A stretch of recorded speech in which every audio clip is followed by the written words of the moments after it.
Preocupa la situación de los alquileres en la Argentina, en Córdoba específicamente, el aumento del 55% más caros que en 2021. Locatarios piden impuesto a las viviendas vacías y las agencias buscan acortar el plazo de los contratos. El secretario de Comercio Interior, Roberto Feletti, está reunido con las cámaras inmobiliarias y agrupaciones de inquilinos para explorar alternativas que permitan incrementar la oferta de propiedades para alquiler. Vamos a hablar con Maximiliano Vitar, que es referente de la Asociación de Inquilinos de Córdoba, sobre este tema muy preocupante, por cierto. Maximiliano, ¿cómo estás? Buenas tardes. Hola, buenas tardes. Un saludo para ustedes, la audiencia. Bueno, qué cifras impactantes, ¿no? 55% más caros que en 2021. El problema de los alquileres en el país y en Córdoba, ¿no, Maxi? Sí, la verdad que es un número preocupante, pero que a diferencia de lo que sucedía en otras instancias, se buscaba en algún sentido justificar o plantear la cuestión de la inflación o en su defecto la baja rentabilidad que tenían los propietarios. Bueno, ahora el mercado inmobiliario, en esta presión para que la ley de alquileres no funcione, le echa la culpa de este aumento a la ley de alquileres. Pero nosotros ya teníamos un registro de que antes de la entrada en vigencia de la ley, para ser más concreto, lo que fue principios del año 2020, incluso de decirte prepandemia, los ajustes o las renovaciones iban alrededor del 40 al 45%. Entonces, y no era la inflación que hoy estamos teniendo de casi el 50%. Pero bueno, obviamente que el bolsillo de los inquilinos cada vez está más complicado, no solamente por la suba de los alimentos y de los otros rubros, sino también por este rubro que está bastante invisibilizado, que es lo que se paga de alquiler o lo que necesita una familia para poder tener un techo. Maxi, ¿qué hay de esta situación que el sector inmobiliario quiere proponerle al gobierno? Un sistema de contratos anual para evitar tantos aumentos. Bueno, la propuesta termina siendo la base de la constante presión para que no se regule el precio del alquiler y los aumentos. Si hoy la propuesta del mercado inmobiliario es que una familia tenga que mudarse una vez por año o todos los años para que haya oferta, la verdad que hace imposible poder alquilar, porque incluso es más, si los plazos de contratos van a ser de un año, difícilmente va a tener un margen de negociación el inquilino, porque ya le cuesta definir el precio inicial del alquiler, que es una de lo que faltaba en la discusión de la ley de alquileres. Imagínense si además a ese precio inicial o a ese plazo de un año se le imponen, por ejemplo, ajustes trimestrales, como puede suceder, porque lo que están apuntando no solamente es a la reducción del plazo mínimo, sino también a la modificación de lo que sería el ajuste del índice del alquiler que plantea la ley de alquileres. Maxi, para hablar en cuestiones prácticas, hoy una familia tipo en Córdoba, ¿cuánto paga de alquiler promedio por una vivienda? Y bueno, hay que diferenciar dos cuestiones. Primero, si es un departamento o si es una casa. Pero si es un departamento, estamos hablando más o menos 35.000 pesos en promedio, y una casa podemos hablar cerca de 70, con lo cual realmente si vamos al cálculo, por ejemplo, de lo que está haciendo hoy un salario promedio de Córdoba, un salario promedio cordobés que ronda los 80.000, 90.000 pesos, estamos hablando que casi el 80% del ingreso o de uno de los salarios familiares se destina solamente en el alquiler. Y además también, como para hacer hincapié en no solamente la problemática con respecto al tema del precio del alquiler o el costo del alquiler, sino los gastos iniciales, que es una de las cosas que nosotros abordamos como asociación a fines del año pasado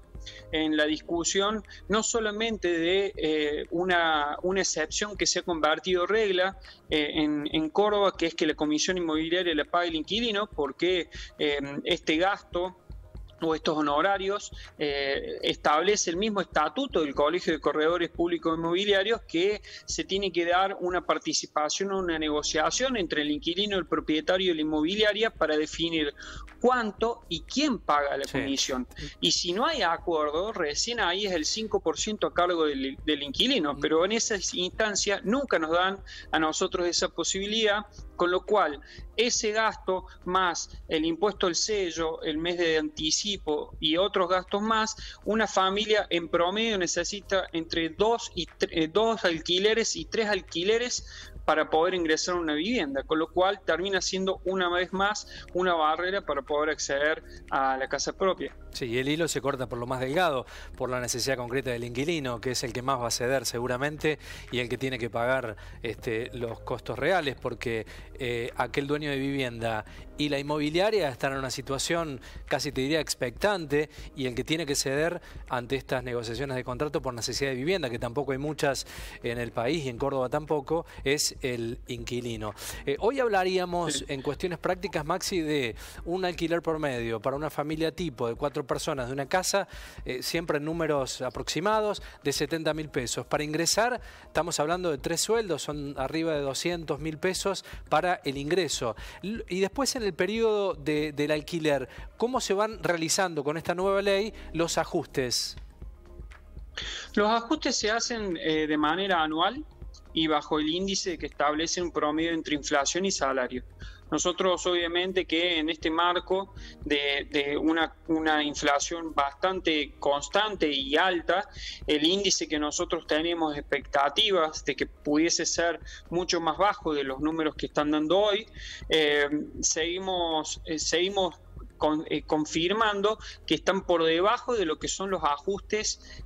o lo que es la inflación interanual, y a su vez también es importante resaltar de que si hubiese habido o si hubiesen firmado contratos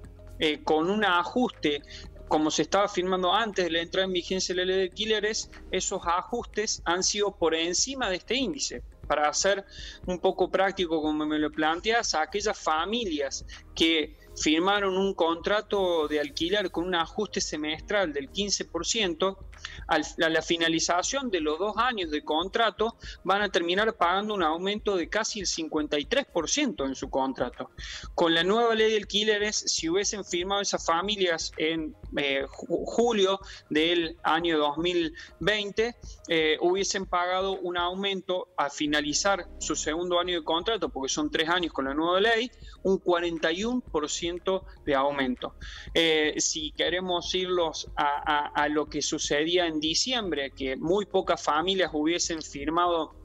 ajustes del 15% y vamos al 20%, que es un poco lo que hoy está planteando algunas exenciones o prórrogas de contrato que para nosotros son ilegales, plantean ajustes semestrales del 20%. Y si eso lo proyectamos en 2 años, estamos hablando de casi 72% de aumento tienen un contrato comparado con el 51% que hoy está dando, que estuvo dando el índice, o el 50% que estuvo dando el índice en diciembre. Con lo cual, este índice, volvemos a insistir en esta situación, es un índice que a nuestro entender es alto, pero que no es una cuestión o un problema del cálculo del índice, sino la situación macroeconómica que da una inflación que hoy supera el 52%. Entonces, nosotros creemos que si se da el marco de discusión de una nueva ley de alquileres, volveremos a plantear lo que planteamos al principio, que era el ajuste que se haga de acuerdos salarios, que se siga manteniendo de manera anual